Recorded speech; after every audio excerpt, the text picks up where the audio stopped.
All right, guys, welcome back to D Rich Spirits. Tonight we will be visiting one of my all-time favorite ryes, Angel Envy Rye. Give you a quick backstory on Angel's Envy Rye.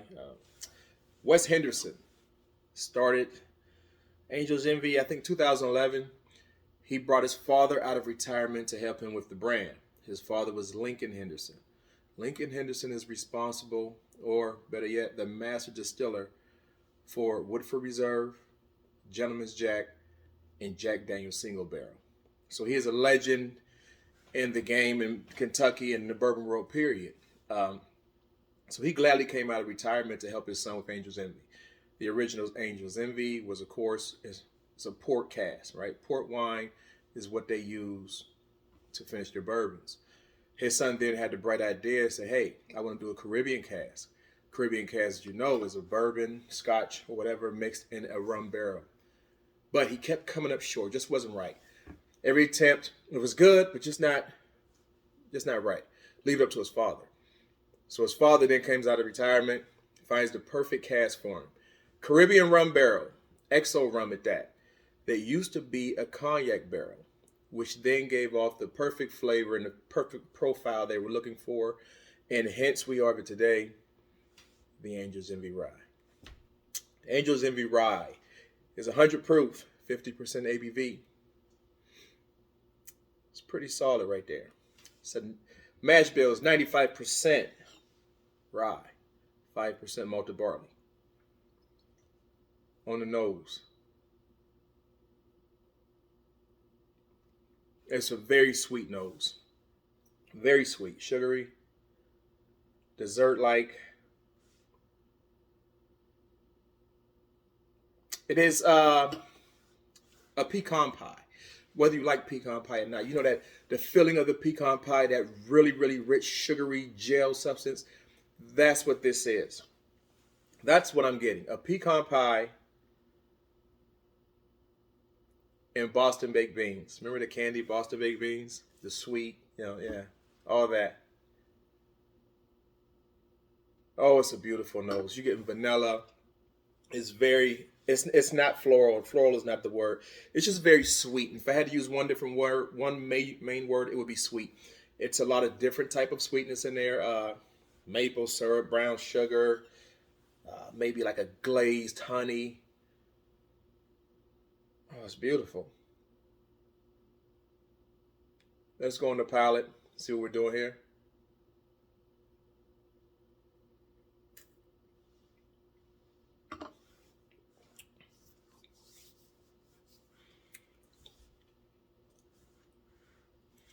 Pretty much the same as what was on the nose. It is very sweet, very vanilla, spicy as well. Of course, that 95% rye, you're going to have a lot of spice in there just because of that. The malted barley, that 5% is just enough to give it that slight hint of chocolate, which is more made out to a caramel with all the sweetness. So you're getting that caramel in there on top of the brown sugar. It's so much like a pie filling, and I keep going back to the maybe a sweet potato pie, but I keep going back to the pecan pie. Very rich, very rich. And Angel's Envy Rye, it's aged between 6 and 7 years old.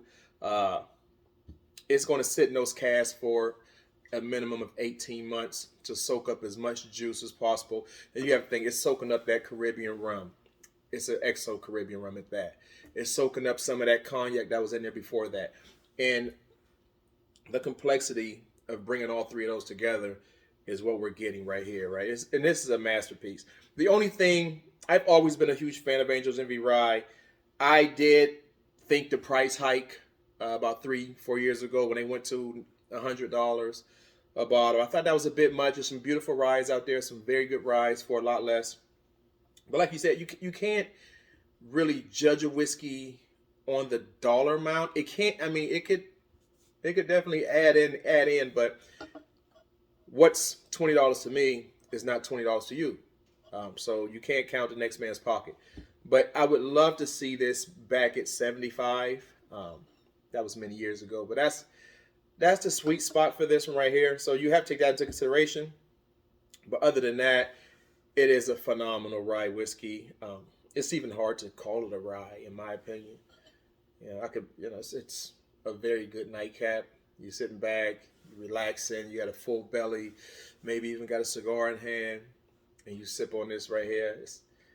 The mouthfeel. The mouthfeel's coating is very oily.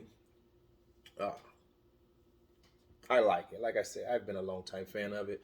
I haven't had it in a couple years. This bottle is 3 years old. I had to dig around and find it. Around the holiday time, I get in the mood for certain type of whiskeys. This fits the profile for holiday sipping. If you want to sip and you have company and friends and family, you want to entertain, this is a perfect this is a perfect time to bring it out. Go get you a bottle. Your family will not be disappointed. You will enjoy it, and it's just that time of year. So, short review. Until next time, guys. Happy holidays. Merry Christmas. Thank you.